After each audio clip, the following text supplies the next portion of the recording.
Chapter 21. Sierra's Resolve. Sierra stood still. The mere thought of Eckehard sent a pang of conflicted emotion through her core. His presence had an intensity that both intrigued and frightened her. The contours of his face, the sternness in his eyes, the conviction in his voice.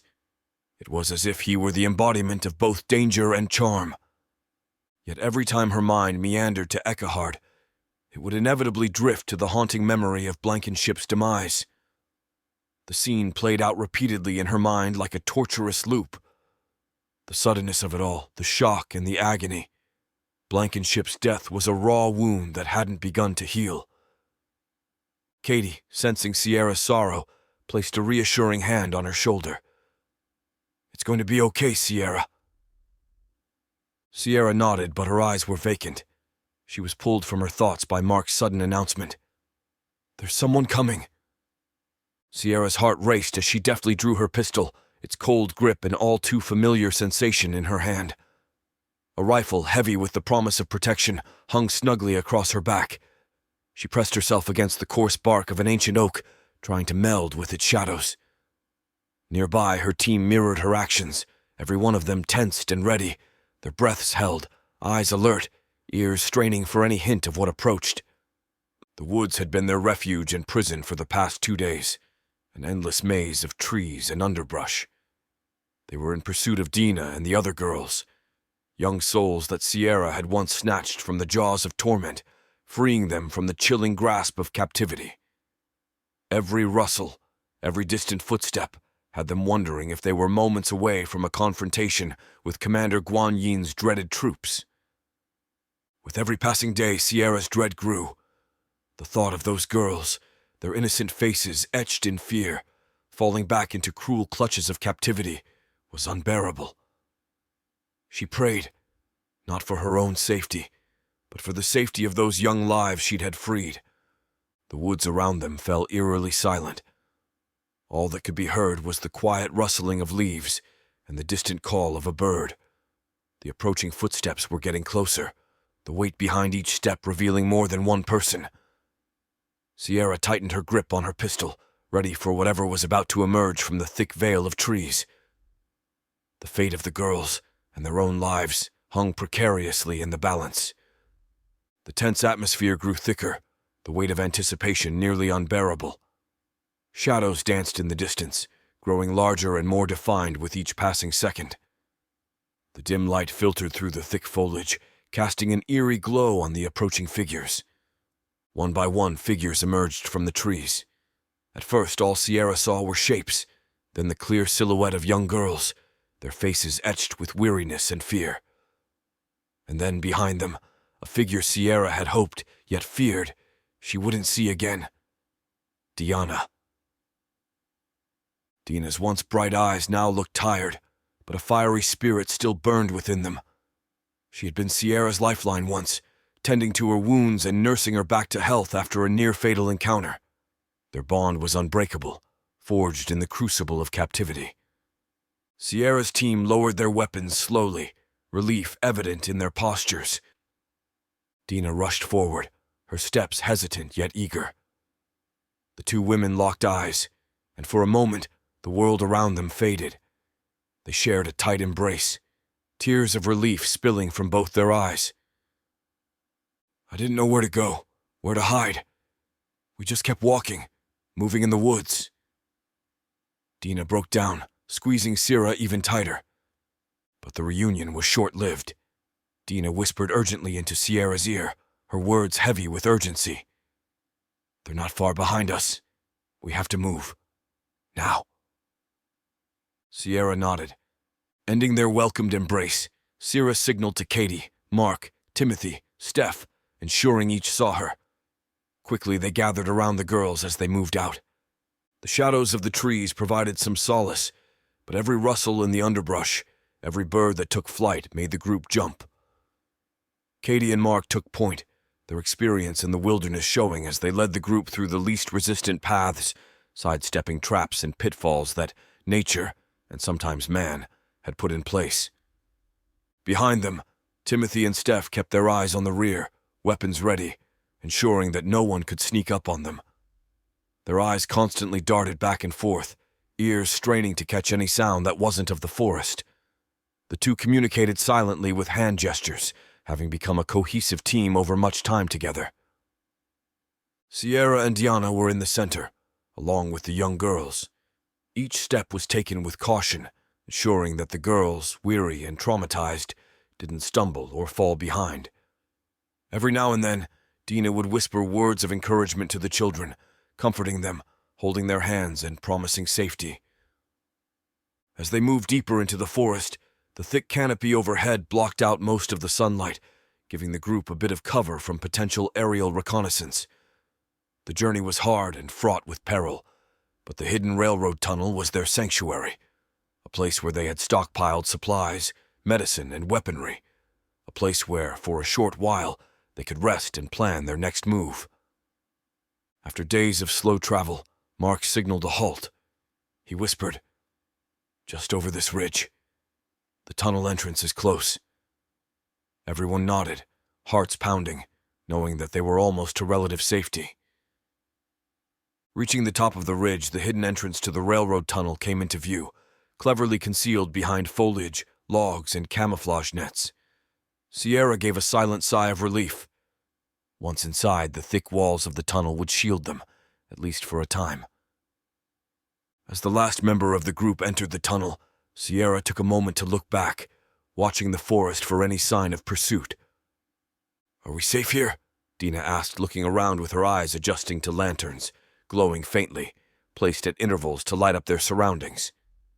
In one corner, cans of preserved food were stacked neatly, the result of past raids on abandoned stores. As the group settled in, the weight of the day began to press down on them. The adrenaline which had fueled them throughout their rescue mission now drained away, replaced by sheer exhaustion. Sierra, still in her protective mode, ensured that guards were posted at the entrance. "Katie, Mark, you two take the first watch. The rest of us need some rest. We'll switch in a few hours." Katie nodded, her hand instinctively going to the rifle slung across her back. "We got it, Sierra." Sierra then turned her attention to Diana and the other girls. "You're safe now," she whispered.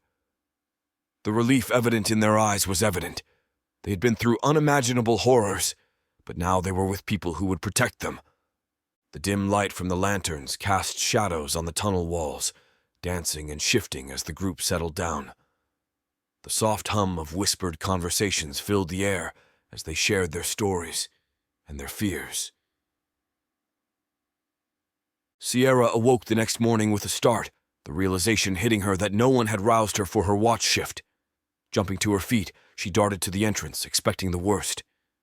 Katie and Mark were there, nestled closely together in sleep. Her blood boiled at their negligence, and she was about to give them a sharp nudge with her boot when a hand caught her mid-swing. Bottle, one of the hobos who had previously called the tunnel home, stood with a reassuring smile, his other hand pointing to his fellow comrades at both tunnel entrances. "We assured them we could manage, 2 of us at each post," he said. Sierra eyed the elderly hobo, a hint of skepticism in her gaze. "You lot made it clear you didn't want any part in our struggles." Bottle, adjusting his tattered coat, gave a wry grin. "Well, when the alcohol runs out and boredom sets in, one looks for a bit of purpose, doesn't one?" Chuckles emanated from the darkness, and Sierra couldn't suppress her own smile. With a nod of gratitude, she rallied her team, preparing for the day's journey ahead.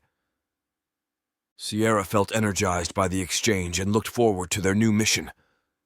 As they exited through tree trunks concealing the tunnel entrance, they were greeted by morning fog as it curled around dense trees. Sierra and her team moved stealthily through the forest. The chirping of birds created a serene atmosphere, masking the dangers they would be facing over their many-day trek through the Ozark forest. The forest's lush greenery hid the sun and painted everything in hues of jade and emerald, but it was also a labyrinth of ancient trees, winding streams, and unpredictable terrains. It was supposed to be a 2-day journey, but 3 days in, and they were nowhere close to their destination. Ever since Commander Guan Yin's troops had intensified their presence, every step had become a gamble. The forest echoed with the distant hum of drones, the thuds of patrol boots, and the occasional shrill whistle that sent shivers down their spines. Katie, with her keen ears, often became their early warning system. "Drop," she'd whisper, and the group would sink into the underbrush as Chinese soldiers passed mere meters away. They'd learned to use the forest to their advantage, camouflaging with mud, leaves, and using the thickets as hideouts. Mark, the navigator of the group, cursed under his breath on the 5th day. The original path they'd charted had been compromised. They'd been forced to detour more times than he could count. "Every route seems to be crawling with patrols. It's like they know where we're headed," he said, frustration evident in his voice. Steffi, the youngest of them, took to mapping their alternate routes.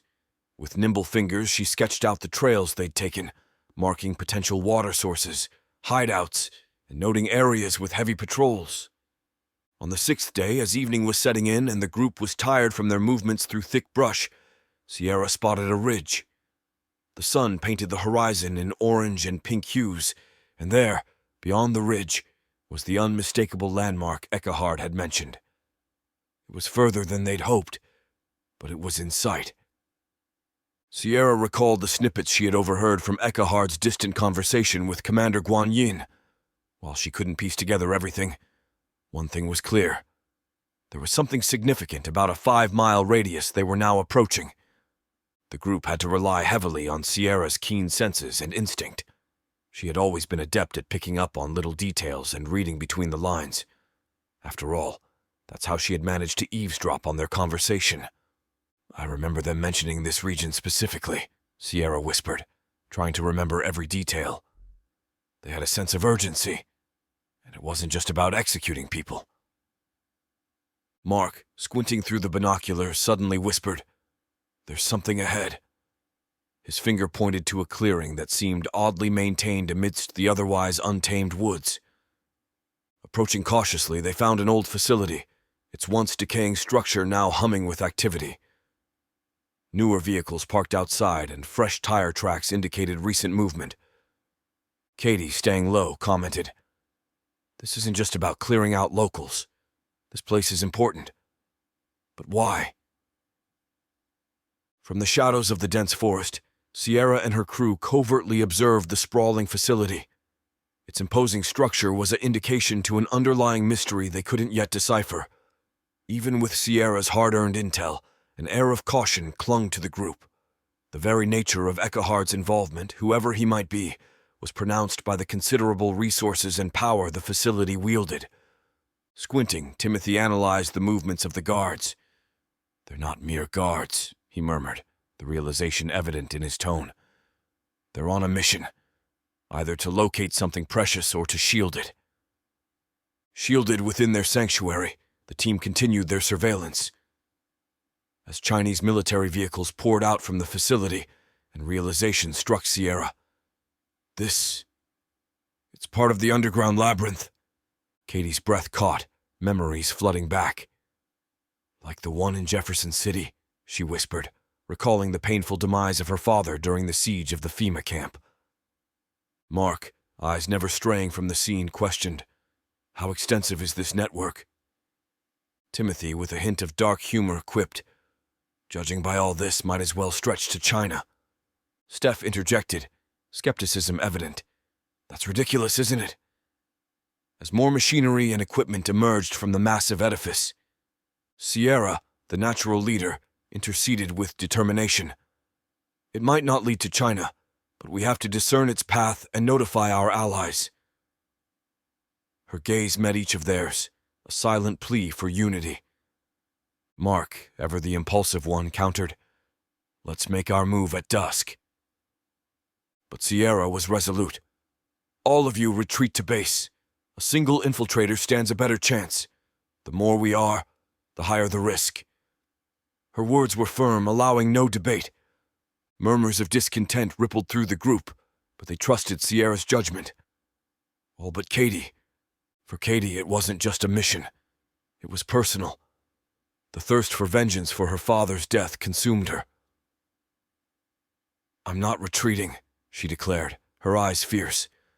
Not when we might be on the brink of uncovering another FEMA nightmare. Under the shroud of twilight, Sierra and Katie edged forward, their movements almost ethereal. Every rustle of the leaves, every faint echo in the distance was amplified in the growing tension of their clandestine mission. The looming presence of the Chinese soldiers made their heartbeats thunder in their ears. Their steps, calculated and nimble, mimicked the grace of a dancer, weaving between shadows and dashing behind the scant cover the dusk provided. As they infiltrated the facility, they were met with an imposing tunnel entrance, just as Sierra had anticipated. The vastness of the tunnel's yawning mouth beckoned them deeper into its bowels. With every step, they were surrounded by colossal storage areas filled with supplies, equipment, and personnel. There were moments, fraught with tension, where discovery seemed inevitable. In those split seconds, both Sierra and Katie gripped their pistols, breaths held, eyes sharp. But fate seemed to be on their side. Nearing the end of this callous subterranean entrance, an unexpected sight made both their eyes widen in disbelief. A vast unit extending deep into the earth, housing rows upon rows of motorcycles. The sight was akin to a divine intervention. Quickly scouting the area, they managed to secure 2 bikes equipped with full tanks and extra fuel. Opting for stealth over speed, they pushed the motorcycles miles further into the obsidian abyss of the tunnel before starting the engines and venturing into the black unknown. As they advanced, overhead signs reminiscent of surface highways pointed out directions: Jefferson City, Kansas City, and Oklahoma City. Indecision gripped them, but before they could deliberate, a distant, ethereal glow from the Kansas City route caught Sierra's attention. The lack of engine noise puzzled her for a moment, then realization dawned. "Electric motor," she whispered with urgency. "Hide!" Panic set in. The smooth, reflective surface of the tunnel offered no refuge. It was Katie's sharp eyes that spotted salvation, ladder rungs that led up to a concealed vent in the ceiling. "Go, Katie!" Sierra commanded, urgency in her voice. Katie, acting swiftly, secured her bike behind a small alcove near the ladder and clambered up with agility. From her vantage point, she heard the unmistakable roar of Sierra's motorcycle once more. Sierra's voice reached her. "Stay hidden. When they pass, head to Jefferson City. Inform my brother and Karnak. I'll divert them." Desperation seared through Katie, her voice tinged with raw emotion. "No!" she screamed, but it was too late. Sierra's silhouette faded, speeding toward the tunnel marked Oklahoma City, leaving Katie in the heart-pounding silence of the underground.